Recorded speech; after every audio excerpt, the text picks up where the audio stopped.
Hello friends, welcome back to my channel.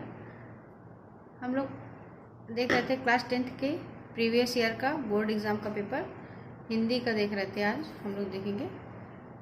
चलिए देखते हैं किस टाइप के क्वेश्चन आए थे। इसमें पहला का है ऑब्जेक्टिव है। निम्नलिखित कथनों में से कोई एक कथन सही है, उसे पहचान कर लिखिए। प्रेमचंद एक महाकवि के रूप में प्रसिद्ध हैं। एक गलत है, क्योंकि प्रेमचंद उपन्यासकार और कहानीकार हैं। गुनाहों का देवता उपन्यास के लेखक डॉक्टर धर्मवीर भारती है। एक सत्य है, एक कथन सही है। ये वाला ऑप्शन सही होगा इसमें। ममता के लेखक रामधारी सिंह दिनकर है। गलत है, क्योंकि ममता के लेखक जयशंकर प्रसाद हैं। मित्रता रामचंद्र शुक्ल की प्रसिद्ध कहानी संग्रह है। ये भी गलत है।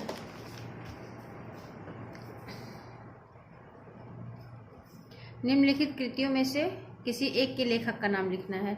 सेवा सदन मुंशी प्रेमचंद का है। चंद्रगुप्त है जयशंकर प्रसाद का। बर्फ की गुड़िया जयप्रकाश भारती का। अतीत के चलचित्र महादेवी वर्मा का। कलम का सिपाही में गवाला है। कलम का सिपाही में किस साहित्यकार का जीवन परिचय है? इसका आंसर होगा मुंशी प्रेमचंद। फिर घ है किसी एक एकांकी लेखक का नाम लिखिए। डॉक्टर रामकुमार वर्मा, दीपदान एकांकी। अंगा है आवारा मसीहा के रचनाकार कौन है? आवारा मसीहा के रचनाकार विष्णु प्रभाकर है। फिर दूसरा क्वेश्चन आ गया। दूसरे का है छायावाद की दो प्रमुख विशेषताएं लिखिए। पहली विशेषता है नारी सौंदर्य और प्रेम चित्रण। दूसरी विशेषता है रहस्यवाद। फिर है खा इसका रीतिकाल की दो प्रमुख प्रवृत्तियों का उल्लेख कीजिए। रीतिकाल की दो प्रमुख प्रवृत्तियां होंगी श्रृंगार रस की प्रधानता और कला पक्ष की प्रधानता। और रीतिकाल में भी ब्रज भाषा का चरमोत्कर्ष, यानी ब्रज भाषा अपने पीक पॉइंट पे पहुंच चुकी थी। ग है किसी एक प्रगतिवादी कवि का नाम लिखिए। इसका होगा नागार्जुन, केदारनाथ अग्रवाल, त्रिलोचन शास्त्री। अगर एक पूछा है तो 2-3 हम लिख सकते हैं। इसे ऐसा नहीं है कि नंबर काट लेंगे हमारा। फिर तीसरा क्वेश्चन है निम्नलिखित गद्यांशों में से किसी एक गद्यांश के नीचे दिए गए प्रश्नों के उत्तर दीजिए। इसको हमें पढ़ के, इस पैसेज को पढ़ के हमें गद्यांश का उत्तर देना है। किसी एक का 2 दिया है, किसी एक का करना है हमें। फिर चौथा है निम्नलिखित पद्यांशों में से किसी एक पद्यांश की संदर्भ सहित व्याख्या कीजिए तथा काव्य सौंदर्य स्पष्ट कीजिए। पद्यांश की संदर्भ लिखेंगे, प्रसंग लिखेंगे, फिर व्याख्या लिखेंगे, फिर काव्य सौंदर्य भी डाल के वो भी लिखेंगे। कौन सा रस है, कौन सा छंद है, कौन सा अलंकार है, कौन सा, यही सब रस छंद अलंकार यही सब लिखना है काव्य सौंदर्य के अंतर्गत। इसमें 2 है, एक लिखना है। फिर 5वां क्वेश्चन है हमारा निम्नलिखित लेखकों में से किसी एक लेखक का जीवन परिचय दीजिए एवं उनकी किसी एक रचना का नाम लिखिए। डॉक्टर राजेंद्र प्रसाद का, आचार्य रामचंद्र शुक्ल का या जयशंकर प्रसाद का। तीनों में से किसी एक लेखक का जीवन परिचय हमें बताना है, उनकी रचना का नाम लिखना है। फिर इसमें 5वें का खा क्वेश्चन है निम्नलिखित कवियों में से किसी एक कवि का जीवन परिचय दीजिए तथा उनकी किसी एक रचना का नाम। सूरदास, बिहारी, मैथिली शरण गुप्त, इनमें से किसी एक का हमें बताना है। फिर 6वां है संस्कृत गद्यांश का संदर्भ सहित हिंदी में अनुवाद कीजिए। हिंदी में संदर्भ प्रसंग अनुवाद लिखना है, अनिवार्य संस्कृत का पार्ट है हमारे। फिर 7वां क्वेश्चन है हमारा अपनी पाठ्य पुस्तक में से कंठस्थ किया हुआ कोई एक श्लोक लिखिए जो इस प्रश्न पत्र में ना आया हो। कोई एक श्लोक लिखना है अनिवार्य संस्कृत से याद किया हुआ जो इस पेपर में ना आया हो। खा है 7वें का निम्नलिखित प्रश्नों में से किन्हीं 2 प्रश्नों के उत्तर लिखिए। इसमें से 4 दिया है, इसमें से 2 का हमें आंसर लिखना है। अगर आता रहे तो हम 3 भी लिख सकते हैं, ऐसा नहीं 1 नंबर कट जाएगा। फिर 8वां क्वेश्चन है करुण रस अथवा हास्य रस की परिभाषा उदाहरण सहित लिखिए। करुण रस अथवा हास्य रस की परिभाषा लिखना उदाहरण सहित जो है, इसमें से एक उदाहरण हम लोग को याद रहना चाहिए। उपमा अलंकार अथवा उत्प्रेक्षण अलंकार की परिभाषा तथा उदाहरण। फिर ग है सोरठा अथवा रोलक की परिभाषा उदाहरण सहित। फिर निम्नलिखित उपसर्गों में से किन्हीं 3 के मेल से एक एक शब्द बनाइए। अनु से बनाना जैसे अनुचर, अनुग्रह, किन्हीं 3 के मेल एक एक शब्द बनाना है। जैसे अनु से बना दिया अनुग्रह, अनुचर। और फिर परी से बनाना है तो परी से बना दिए परिष्कार,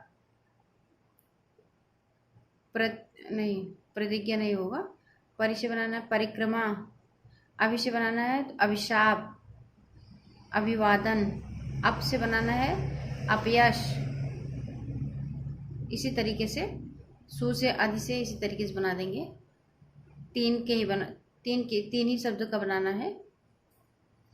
फिर इसी तरीके से है, निम्न में से किन्हीं दो प्रत्ययों का प्रयोग करके एक एक शब्द बनाइए। पन है जैसे बचपन, दो प्रत्ययों को एक एक शब्द बनाना है, बचपन।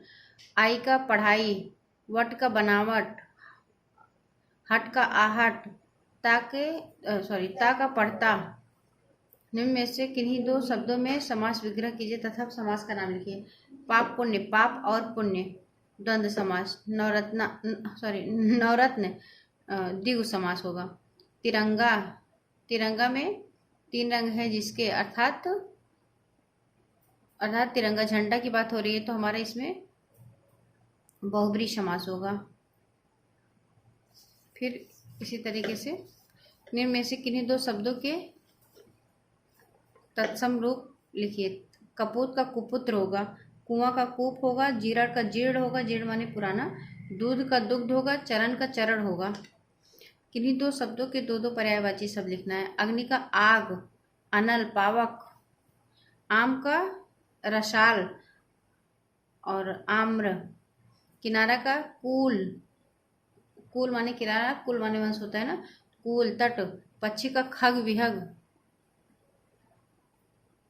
निम्न में से किन्हीं दो में संधि विच्छेद कीजिए और संधि का नाम लिखिए। प्रत्येका है तो प्रतिधन एकः,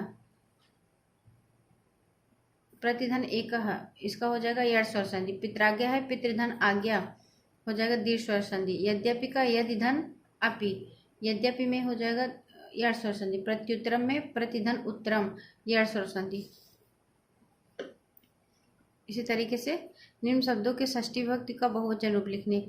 मधु अथवा नदी, मधु का हो जाएगा मधु नाम, नदी का हो जाएगा नदी नाम, फल का फल का भी षष्ठी विभक्ति बहुवचन का फला नाम, और मति का मति नाम। फिर ग वाला क्वेश्चन है इसमें, निम्नलिखित में से किसी एक की धातु लकार पुरुष तथा वचन का उल्लेख कीजिए। पठतम का हो जाएगा लोट लकार मध्यम पुरुष द्विवचन, आहसत का हो जाएगा लंग लकार प्रथम पुरुष एक वचन, अपठम का हो जाएगा लंग लकार उत्तम पुरुष एक वचन, हसामी का हो जाएगा लट लकार उत्तम पुरुष एक वचन। किन्हीं और फिर इसके बाद है, निम्न में से किन्हीं दो वाक्यों का संस्कृत में अनुवाद कीजिए। सभी सुखी हो, सर्वे भवन्तु सुखिनः होगा। बालिकाएं खेल रही हैं, बालिकाः क्रीडन्ति होगा। आकाश को पुस्तक दो, आकाशः पुस्तकम यच्छ होगा।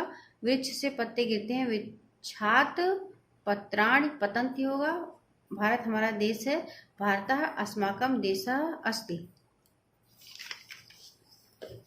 फिर इस तरीके से हमारा निम्न में से किसी एक विषय पर निबंध लिखना, किसी एक पर निबंध लिखना है। विज्ञान वरदान या अभिशाप लिख दीजिए आप लोग, इसको तैयार कर लीजिए, इंपॉर्टेंट है। और प्रदूषण की समस्या भी इंपॉर्टेंट है, जनसंख्या वृद्धि की समस्याएं भी है। फिर बराबर है, अपने पठित खंड काव्य के आधार पर निम्नलिखित प्रश्नों में से किसी एक का उत्तर दीजिए। आपके कॉलेज में, आपके स्कूल में जो भी खंड काव्य लगता हो उस पे एक क्वेश्चन बेस है, आप लोग खंड काव्य पढ़े होंगे, एक उत्तर देना है उस पर। मेवाड़ मुकुट का ही यहाँ पे तो लगता है मेवाड़ मुकुट खंड काव्य के आधार पर उसके नायक का चरित्र चित्रण।